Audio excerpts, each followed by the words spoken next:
닉 교수의 코인 이야기 시작합니다. 그동안은 제가 유튜브 방송을 못했는데요. 제가 크레페 재단이라는 회사에 소속이 돼서 디지털 자산 관리 시스템을, 관리 플랫폼을 설계를 했습니다. 그래서 지금 백서도 끝나고, 그래서 오늘은 그 백서에 대해서 좀 설명을 드리려고 이 방송을 켰습니다. 여러분들이 인지하고 계시듯이 암호화폐 시장이 매우 빠르게 성장해 왔습니다. 한 단적인 예로 디파이 금융은 TVL, Total Value Locked라는 그 기준으로, 달러 어마운트 기준으로 2018년 12월 20만 불에 시작했습니다. 그래서 2021년 12월 달에 2,500억 달러로 125만 배를 성장합니다. 그런데 그에 걸맞는 기반은 충분히 다져지지 못한 채 성장을 해가지고 그 결과 가상자산은 대규모 해킹과 돈 세탁 등 범죄 온상이 되고 위험한 투자가 되고 있다는 주장이 어느 정도 사실입니다. 가상자산이 위험하게 되는 가장 근본적인 문제는 가상자산의 생태계가 파편화되면서 그 규모가 축소되고, 그래서 그럼으로 인해서 조작 혹은 해킹에 노출됨으로써 리스크가 과도하게 증폭 확대되고 있는 점입니다. 결과적으로 투자라기보다는 도박성 투기에 가까운 것으로 인식이 되고 있습니다. 블록체인 간의 비호환성의 문제가 사실은 가장 큰 문제인데요. 그것 때문에 자산 생태계가 파편화가 일어나는 중입니다. 그런데 그 파편화가 어떤 문제를 야기하는지 한번 살펴보도록 하겠습니다. 예를 들어 보겠습니다. 앨리스라는 사람이 있는데요. 약 한 10,000불 정도의 재산이 있다고 생각하겠습니다. 앨리스는 어느 정도의 위험을 감수할 생각은 있지만 한 개의 가상자산에 모두 투자해 놓는 것은 매우 위험하다고 생각하고 이를 분산하고 싶습니다. 그래서 주요 코인을 한 종류씩 해서 20%씩 투자하고 5가지 종목에 투자를 해놓고 싶은데요. 앨리스가 고른 종목은 폴리곤의 매틱, 카다노의 에이다, 솔라나의 솔, 비트코인의 BTC, 그리고 이더리움의 ETH를 구매하고 한 개의 바스켓을 만들어서 BC1이라고 이름을 짓고자 했습니다. 그래서 분산 투자합니다. 문제는 이게 바스켓이라고는 하지만 블록체인 생태계가 단절이 되어 있어서 각 코인을 따로따로 각 체인마다 들어가서 구매를 해야 됩니다. 바스켓이라고 말은 할 수 있을지 몰라도 사실상 한 개의 바스켓은 아니라는 거죠. 앨리스의 바스켓은 가상으로만 존재합니다. 그래서 지금 그림에 보면은 그 가상 점선으로 만들어 놨습니다. 그런데 이때 앨리스가 단순히 분산 투자하는 것이 아니고 5개의 가상자산이 항상 시가 기준 20%를 유지하게 하려고 합니다. 그래서 하나의 가격이, 한 개의 코인 가격이 급락하거나 급등할 경우 리밸런싱을 해서 20%를 지속적으로 유지해주는 그런 프로세스를 만들어 놓고 싶습니다. 시장 상황에 따라 어떤 식으로든지 리밸런싱을 하려고 하면은 블록체인 간 비호환성 때문에 브릿지라는 서비스를 사용해야 되는데요. 브릿지 서비스는 블록체인 네트워크 설계 시 고려할 수가 없기 때문에 에러가 있을 수 있고, 온체인에서 해킹보다 추적하기가 쉽지 않아서 이 서비스를 사용하는 위험이 매우 높아지게 됩니다. 게다가 브릿지 서비스는 자본이 집약되는 서비스이기 때문에 수수료가 매우 높습니다. 그래서 이 브릿지를 사용하는 것은 좀 어렵고요. 대안을 생각해보면 본래의 자산을 원래의 네트워크에 그냥 두고 앨리스가 바스켓을 운영하는 플랫폼의 대체하는 가상자산, 즉 가상의 가상자산을 만드는 방법입니다. 이 경우 앨리스가 폴리곤 네트워크에서 자산 바스켓을 운영한다고 하면 매틱을 제외한 나머지 코인들은 가상의 가상자산이 됩니다. 그러나 이렇게 할 경우 가상의 가상자산이 마구 발행되지 않을 것으로 아무도 믿을 수가 없겠죠. 그래서 가상의 가상자산만큼 혹은 그 이상의 자산만큼 저장되어 있다는 것을 증명하는 것이 필요합니다.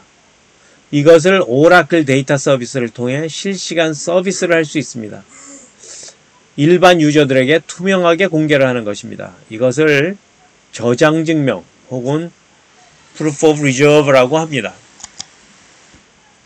상기의 그림을 좀 정리하면 이렇게 됩니다. 자, 이제 이종의 체인상에 존재하는 가상 자산을 Proof of Reserve 혹은 POR이라고 합니다. 처리하는 방안을 정리하면 우리는 블록체인의 비호환성에 의해서 생기는 생태계 파편화 문제는 어느 정도 해결이 됩니다. 그런데 우리가 POR을 이종의 가상자산에만 적용할 것이 아니고 오라클을 통해서 온라인 서비스를 하는 것이므로 우리의 관점을 좀 넓히는 것이 가능하다 하면은 오프라인 자산에 대해서 똑같이 적용을 할 수 있습니다. 즉 부동산, 주식, 선물, 옵션, 귀금속, 기타 자산을 POR로 제공할 수 있다는 가정을 할 수 있다 이거죠. 그렇게 된다 그러면은 전 세계의 자산을 확장할 수가 있게 됩니다. 자산으로 확장할 수가 있는 거죠. 그래서 앨리스는 처음 원했던 가상자산의 오프라인 자산을 가상화해서 가상의 실물 자산을 토큰화할 수 있습니다.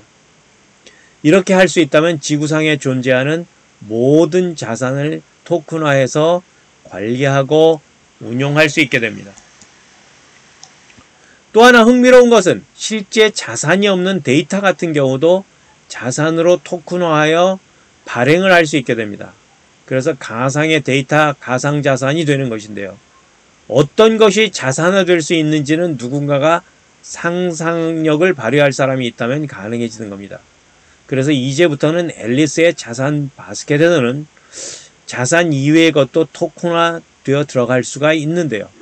자산이라고 할 수 있는 것이 혹은 할 수 없는 것이 어떤 것이 될 수 있는지 상상력에 정해져 있습니다. 상상력의 영역이라고 할 수 있습니다. 그래서 우리가 종래에 알던 자산이라고 부를 수 없는 것도 들어간다는 점에서 우리는 앨리스의 바스켓을 확장 자산 바스켓 혹은 Augmented Asset Basket이라고 이름을 붙여서 부르기 시작합니다.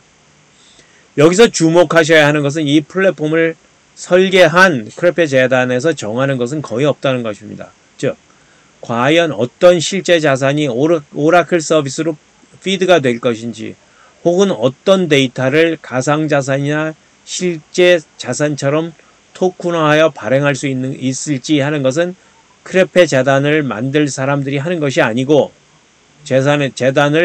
재단에서 이 플랫폼을 만드는 사람들이 하는 것이 아니고 일반 유저들이 혹은 금융 전문가들이 만들 수 있는 재료와 도구만을 제공하는 것입니다.